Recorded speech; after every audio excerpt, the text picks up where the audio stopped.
Hello, and welcome to this spooktacular episode of Such a Nightmare, Conversations about Horror. I am so absolutely delighted to be joined by Mike Thorn. It kind of reminds me in Greek mythology when the gods would descend, and like the mere humans would get to like look up and be like, you're real. Hopefully with a little less smiting, but it's just so neat to get to talk to someone that I am reading their book, and being delighted by their horror and traumatized. We'll get to that eventually. So thank you so much, Mike, for joining us today, or joining me today. Well, thank you so much for having me. I really appreciate it.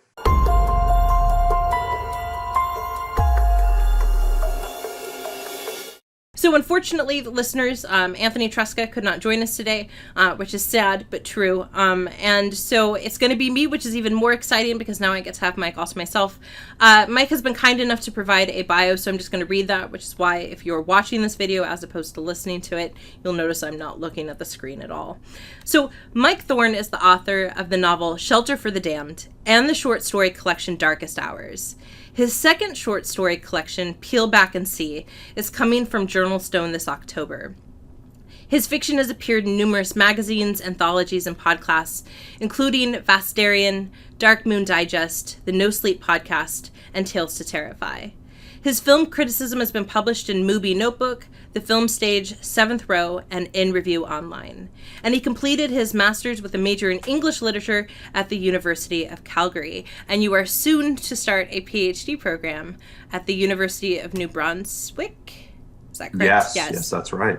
Excellent. Yeah. And you were saying that's a full cross-country move for those of you Americans that are listening and don't know your Canadian geography, which is fair because no one should have to know their geography. Period. True. I certainly don't. Yeah, I learned the shape of Kentucky only after I moved there.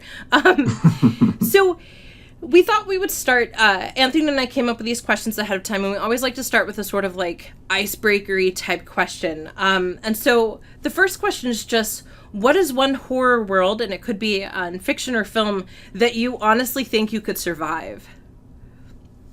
I was thinking long and hard about this question, and I was trying to picture myself in, a Friday the 13th movie. And I was like, I would definitely not survive Jason Voorhees.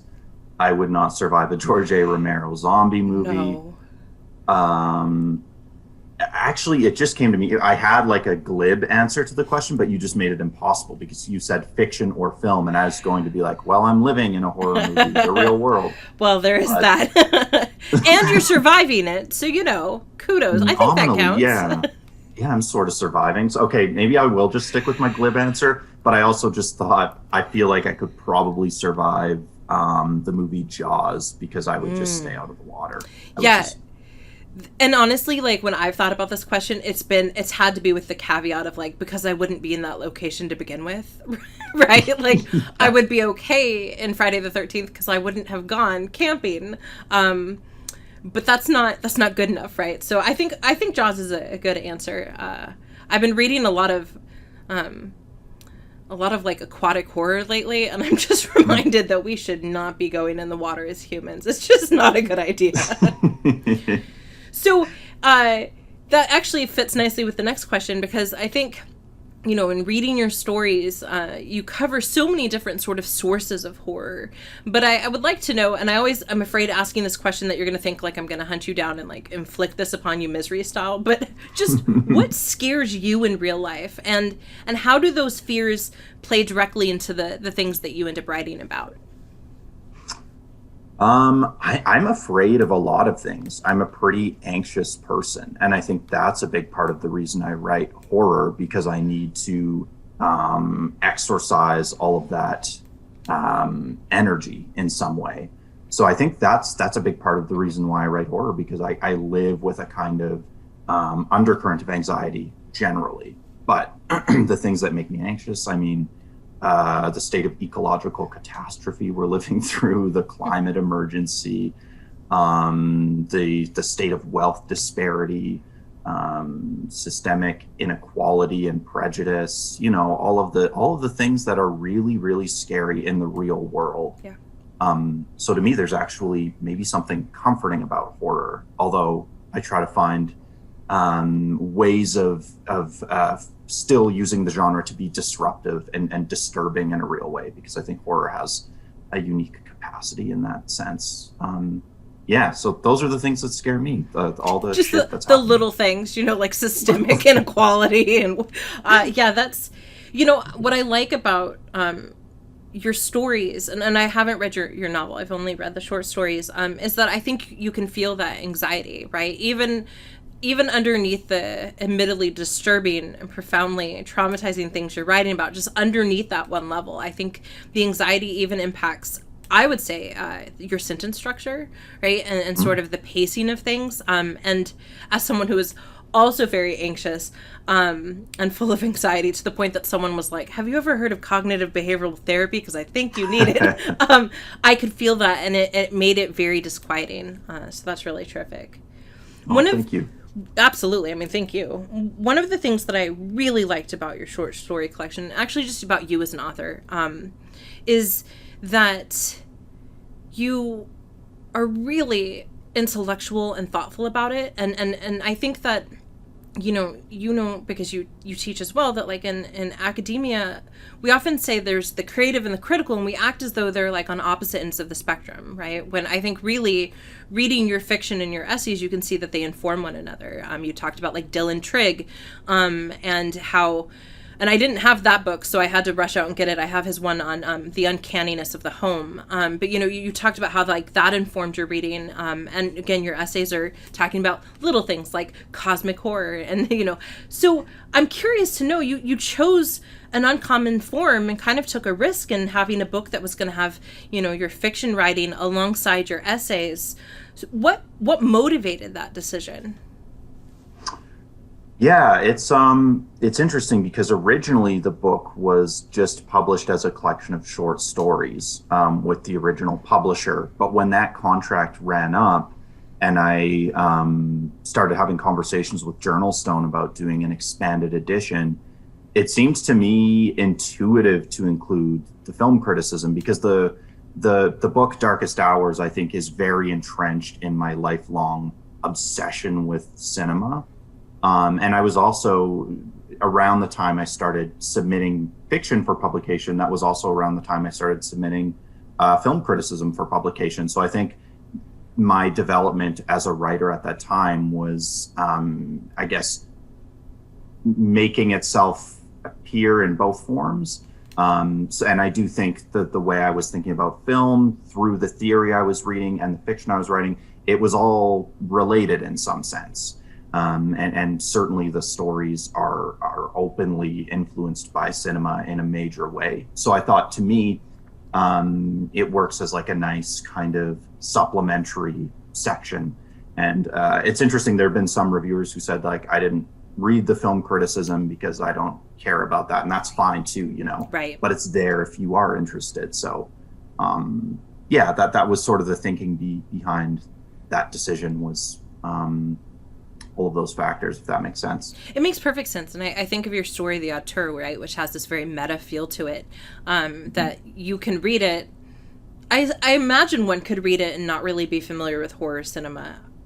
But I'm not sure one could understand it, right, and not be familiar with what you're talking about, because you're not just talking about, your glib references at the beginning when Katie is like, oh, I hate Bride of Chucky, and I was like, right, but also just the, like, what we subject ourselves to. I thought that was really interesting.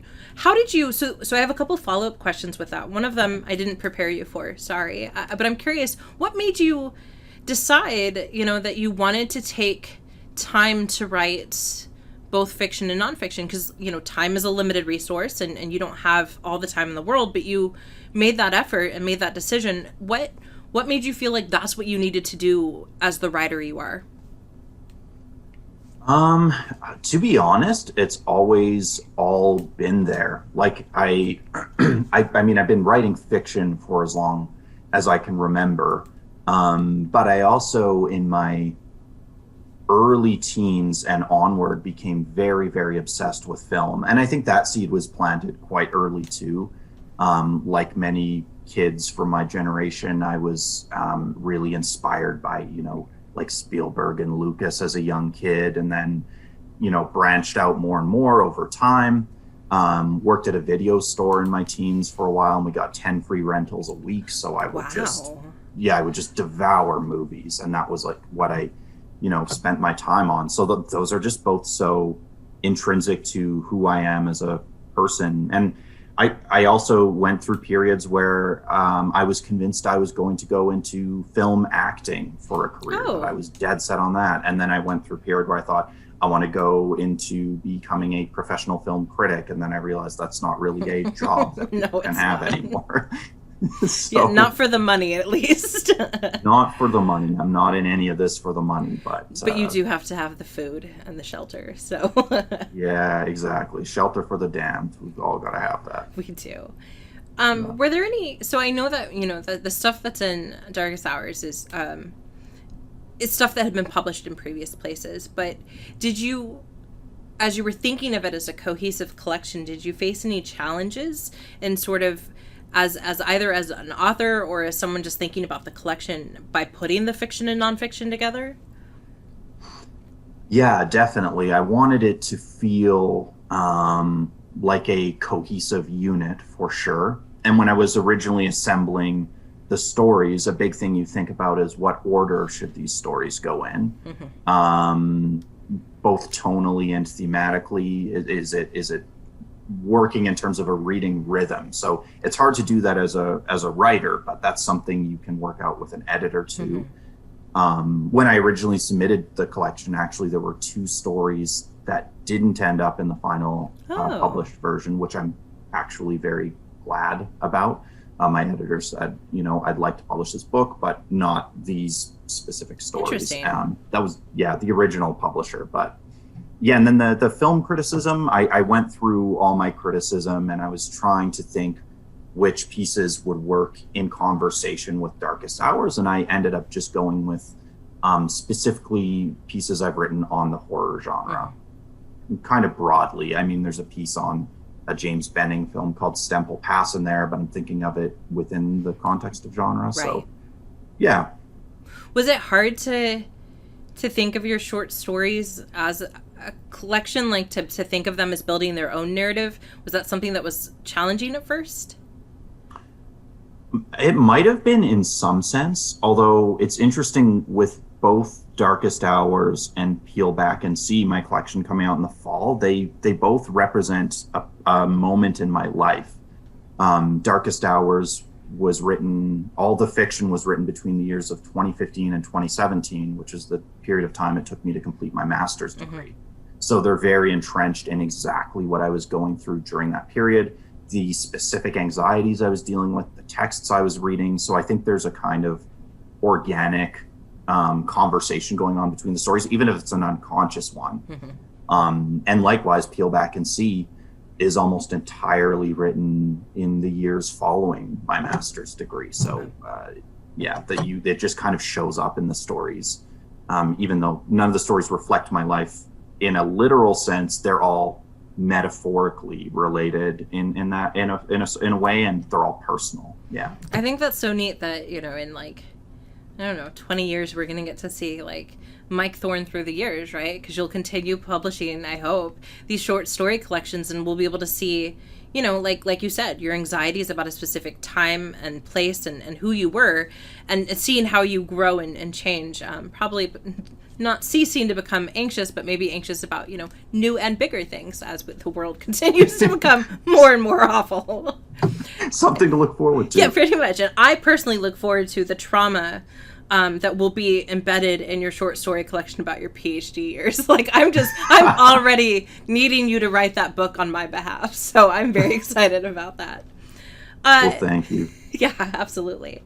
So if you could collaborate with anyone in the horror industry, and we'll go living or dead because unfortunately, some of the greats are gone, who would you want it to be and why?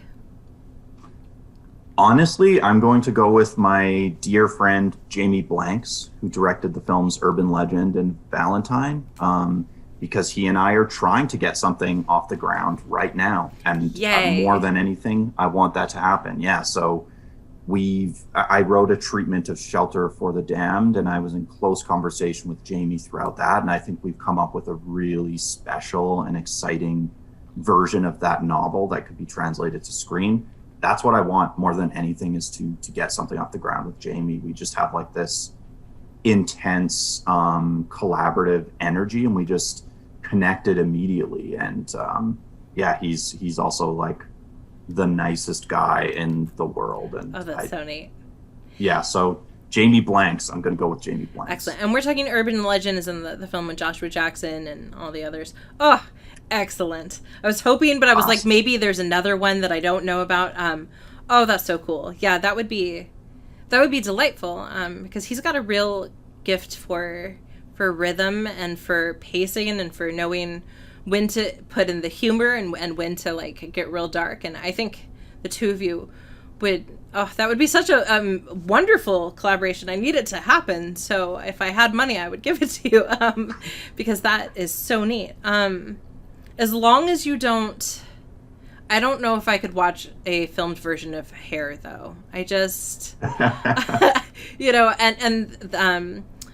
I know that this isn't her real name, but Mother Horror, right? The Sadie, what is her last name? I'm so sorry. Hartman. Yeah.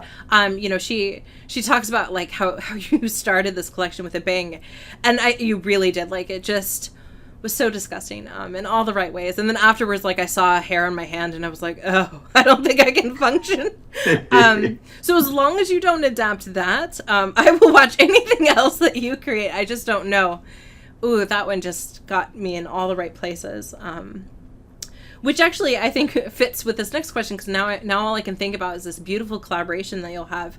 And there is, Urban Legend, I think, at the end of the day, it's not one of those films that, for me at least, left me disturbed sort of fundamentally, right?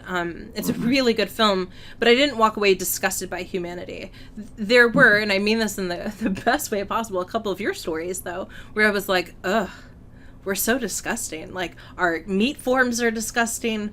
Like, our minds are disgusting. All of it's so gross. And so one of the things we often talk about in this podcast is we use this critical framework, and it came from Linda Holland Toll, of affirmative versus disaffirmative. And I really like this framework because when I read it, it kind of put into place for me why, even though I will always enjoy reading Stephen King, I don't always think that he's as horror-y as some people. And it's because affirmative horror portrays this source of horror as something that's threatening our social world, right? It's threatening our value systems, but at the end of the day, we can destroy it, right? And so at the end of the day, it sort of affirms that we're not that bad, our society is not that bad. Whereas disaffirmative horror is like, oh no, you lift up that curtain and you are the monster, right? We are the source of horror. So where would you place your horror in this framework, and how does what you think horror should do, which you mentioned in some of your author footnotes, how does that inform the things you write? Yeah, I love that framework too. It's really interesting. And I also love that you brought up King as a kind of affirmational, maybe even an aspirational horror writer. I think it's true. I also admire King, but I think philosophically I don't entirely align with King. I think some of his work maybe flies in the face of that ethos, like Pet Sematary and Revival and a few others. But I'm definitely a disaffirmative horror writer. I think in my intro essay, I argue that horror should fuck shit up, and I'm firmly I hold firm to that belief. I think, for me, horror is a project of disrupting, of kind of broaching the veneer of propriety, especially that there are different forms of performative propriety, performative correctness, I suppose, that you see in all different environments, and academia is ripe with this, especially when you have this tension between nominally progressive politics and like a liberal arts department versus the capitalist mandates of the academy within the social context we live in. So I like to pull out the most uncomfortable contradictions, the things people don't want to talk about, and I'm always seeking those things out. So if it's a kind of obvious or readily apparent evil, it's not necessarily as interesting to me as trying to find the things that are deeply subterranean. I guess that's a kind of redundant statement, deeply and subterranean. No, I think it's beautiful. So the most subterranean, I guess. So, and again, it's so funny because the things you say to a horror author to anyone else would sound like the opposite of a compliment. But your characters are not always likable, right? In the best way possible. I'm curious to know, that I think that works perfectly in short stories, because by the time you're sort of fed up with that character, they're done, right? Sometimes literally, but at least figuratively. How did you balance that more disaffirmative slant with your longer project, with Shelter for the Damned? Because I think, Stephen King's books are long, so we have to like the characters, right? You can't read it at 1,100 pages and not at least root for someone. I'm not sure that I would root for any of the characters in Darkest Hours. So how did you balance that for going for a longer form writing? I guess in Shelter for the Damned, I would argue, my mandate is pretty much the same there. My philosophical approach is pretty much the same. I looked closely at the way Hubert Selby Jr. approaches his long project. He was mostly a novelist. He wrote one collection of short stories, but the way he aligns his narrative voice with protagonists who are damned in some sense, who are inevitably going to be subsumed by their demons. I guess his narrative approach is maybe most famously visualized in the film Requiem for a Dream. Mm-hmm. But I think part of what makes that film special, I feel like it's a divisive film. I still love it. Is that I think there is a real empathy and pain there felt for the characters, and that was how I approached Shelter for the Damned too. I know who this kid is. I know his pain, and I know he doesn't want to be the way he is, but it's something deeply seated within him, whether it's something endemic to who he is as a human being, or if it's socially conditioned. The book kind of grapples with those questions. But that's basically all I do, is I try to be true to my characters. I try to be as real as I can. And then I just don't really worry about readers. I don't think, will a reader find this pleasurable? Will a reader be appalled? Because if I start thinking about that, I just won't write. It's just, if I were to ever go into a project thinking, will this chapter strike people the wrong way or whatever, I would freeze. Mm-hmm. So I think I just have to be real, be authentic, not get in the way of the characters, and then hope for the best. And I think some critics have taken issue with the fact that Mark is not a particularly likable protagonist. There have been debates about whether or not he's a sociopath. So you know what? I feel like I've done my job. I'm there to fuck shit up. So yeah, and I think there was a line in the story that where he realizes that you can never look at your eyes except for in reflection, right? And it just, he and I'm sorry, I can't remember his name. I only remember the person who had the same name as me. No problem. What is the character's name? Do you remember? I'm actually blanking too. It's Kate, and I always think about Kate because she's my favorite character that I've written. So yeah, I'm blanking on the protagonist. Okay. Well, I feel so much better then. But he was one of those characters that as he's doing it, you're like, could you not? You know better. Like, don't do it. Don't. And so, we're not feeling a lot of empathy for him up until that very end. But there was something in that where, it felt very real, right? Like, because all of us have that epiphany that we're sort of damned, right? And that, the world that we live in has made it so that we are for sure damned. And so I'm very excited to read Shelter for the Damned. I've said damned a lot now. I'm very excited to read that book, though, because if you can, and it sounds like you did, sustain that disaffirmative element while still making me want to read more, right? Because I realize that this is a glimpse that is really authentic. I think that's lovely. And I can see, again, your investment in the philosophy, right? Dylan Trigg is a phenomenologist, so it's all about I, right, and the sense of self and how we see ourselves. And I think that's one of the most remarkable things about your fiction is that it's so critically informed in a way that makes it just so much more powerful. And yes, you can be a great, creative writer without ever reading philosophy, maybe. But it just feels so intellectual in a way that is refreshing, especially as someone that, is constantly trying to convince people that horror is like the most authentic way we can understand all of the big issues in the world. So thank you so much for that. Oh, thank you. Likewise. That means a lot to me. I really appreciate it. So I want to know whatever you can tell us about Peel Back and See, but also you just write so much. I want to know what's next for Mike Thorn. What should I be putting on my calendar? What should I be getting excited about? What are you working on? Yeah, so Peel Back and See, I guess, is the next big thing that comes out in October. It's my next collection of short fiction. I feel like it's the darkest book I've written. Ooh. I feel like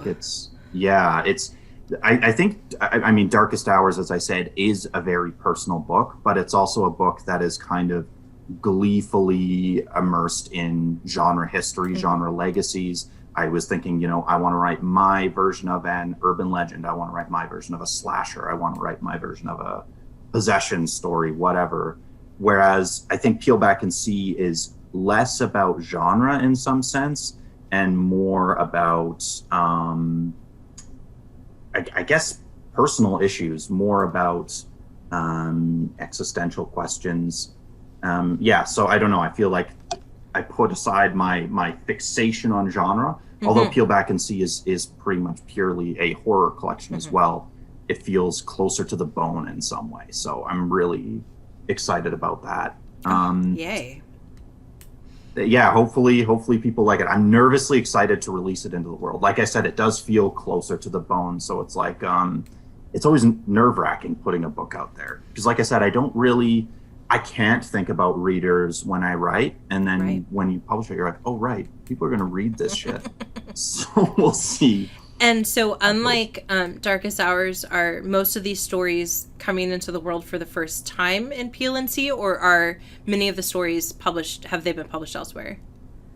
Yeah, it's a bit of both. Okay. And there are a couple very recent stories in Peel Back and See. So the bookends of the collection were both written during the pandemic. Wow. They're not quote unquote pandemic stories, but they both have the pandemic experience as a kind of backdrop.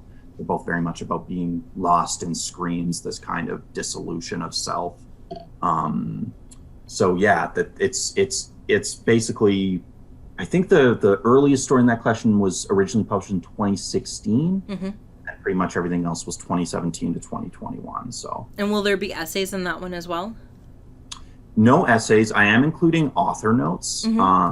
I wasn't going to originally, but I actually had an interview with a guy named Jason White. He runs a really great horror YouTube channel, and he asked me if I would. And there were a couple other people who had asked too, and I thought I'll include them at the end of the book because I want people to read the stories first, and then if you want that supplementary stuff, you can read it. Oh, good. I'm so glad because I thought that was actually a fantastic component, right? At first it filled up my Amazon cart because I was like, oh, I need to add that. But it also it let me know, it showed that sort of alchemy between author and writer, because there were times that I was like, oh, that's exactly how I was feeling. I'm so glad that's what Mike was thinking about. And then there were other times that I was like, oh, this is the magic of literature, because I can have this completely different experience that is just as valuable and true as the one that you are crafting. And I don't think you can get that without having the author sort of stepping down, from the clouds and saying, I just want you to know my thoughts. So I'm so glad you're including that. I thought that was a really terrific component of Darkest Hours. Oh, good to hear. Yeah. Thank you. Excellent. And are you working on some, I know like, at least for me as a writer, there's lots of projects I'm not willing to tell people about, mainly because I have anxiety that someone will do it better than me, right? They'll be like, oh, that's a good idea. But are you also working on some longer form pieces, or are you holding off right now because that's what you're going to be doing for your PhD? Where are you at in terms of longer projects? I have a few different things on the go right now. I'm writing an essay for an anthology on weird fiction. It's a nonfiction anthology. It's about the history of weird fiction. Excellent. And I've been tasked with writing a piece on my own fiction within the context of... Oh my gosh. Yeah, so that's been a strange process. I've never written critically about my own work in that way. Are you referring to yourself in third person or in first person? First person. Okay. I think it would be too much of a brain breaker otherwise. Yeah, it would be super awkward, but I would also like to read... in my opinion, Mike Thorn's work is, right? Like, I would love if you just kind of blurred the two together. Wow, what an incredible opportunity. That's so neat. Yeah, it's really cool. I'm kind of, I'm dealing both with the weird fiction legacy, but also with a lot of black metal theory, because I think my Darkest Hours especially is informed a lot by the ethos and aesthetics of metal music. Yes. So I'm working on that, which... That's a reminder to self. I have to meet that deadline. And I'm also wading my way through another film treatment I'm developing with Jamie. I'm just kind of working through the first draft of that. It's based loosely on a story in Peel Back and See, but it's expanding into its own thing. Yeah. And then I am working on a new novel that I have been toiling away at on and off for years. It's been kind of it's been a challenging project because it started as one thing and then it became something else. And there are a lot of moving parts. I don't even know if it's going to be a novella or a novel. I'm just praying at this point that I get out of the fucking thing alive because it's taking me so long. But it's the working title I have for that right now is Cloven Hoof. So nobody steal that title, please. Yeah, it has been claimed. Cloven Hoof, Mike Thorn. That's right. That's mine. Yeah. The writer in me is feeling a lot of imposter syndrome at your mention of how prolific your writing is, but the horror reader in me is so delighted that you're working on so much stuff, because it means that I get to have so much more Mike Thorn stuff in the future. So I think just keep it up. Don't let the PhD destroy your soul, or if it does, let it be something that you can write about afterwards. That's what I did with my master's, right? So yeah, so your master's, you wrote a thesis, but was it a creative thesis? No, it was actually, I did an English MA, but my thesis was more of like a film and philosophy that's nice. thesis. Yeah, it was on John Carpenter's film Prince of Darkness. And my central focus was on epistemophobia, the relationship between fear and knowledge. I think that's something I could carry forward and explore in new ways too. It could be interesting to look at the concept of epistemophobia through kind of cognitive dissonance about the climate emergency. I think it's something just deeply entrenched in the ways humans navigate the world. Yes. So, and the ways that we prioritize our feelings over knowledge, right? The ways that we're like, I know this to be factually true, but in my heart, I don't feel like it's legit. There's something really fascinating and absolutely terrifying, as we've seen just in the last couple of years, as people make decisions based on emotions and not the knowledge. So I think that'd be fantastic. And again, I think it's so neat the ways that you dig into the genre, because you know what's out there, but that makes your work richer instead of feeling like a knockoff, which I think must be an incredible challenge for you to know that you know the genre so well and to still be producing these really original and very traumatizing works. So thank you so much. Is there anything else you would like to say? Like, I don't know if there's like someone you need to give a shout out to, or if you just want to remind people of all of your things and where they can buy them. Sure. Yeah, let's think. I mean, I'm on Twitter and Instagram. My handle is Mike Thorn Writes on both. And I will include that in the description for this episode. Amazing. Thank you. Yeah, and my website is mikethornwrites.com. Look out for Peel Back and See coming in October. Yes. Shout outs to, I already shouted out Jamie Blanks. Hopefully he and I can get something moving. So, and shout out to all the great people at Journalstone, all the awesome readers and writers in the horror community, current company included. It's such a great interview, Katie. It's a lot of fun to talk to another survivor of the horrors of academe. Yeah, it really is. Yeah. Thank you so very much, Mike. It's been delightful. Likewise. Thanks so much.